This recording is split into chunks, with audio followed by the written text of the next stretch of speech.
কোনো পদ চাইনি। তিনি নিজে কিন্তু পদ নেন নাই।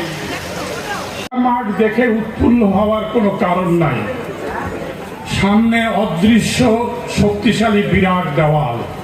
এই দেওয়াল ভাঙতে হলে আপনাদেরকে জনগণের কাছে যেতে হবে। যে এভাবে সম্মেলন করতে গেলে তৎকালীন সরকার আপনাদের কি বসতে দিত?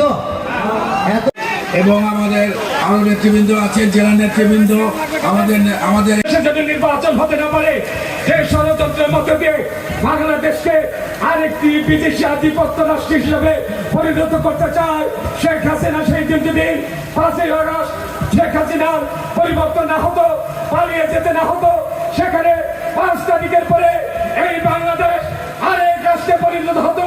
এই বাংলাদেশকে আরেক পথে নিয়ে যেতে হতে না হয়ে যেত।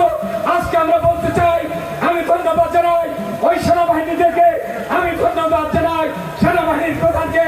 আপোষ করে নাই, জনগণের সাথে তারা আমাদের সাথে ঐক্যবদ্ধ হয়ে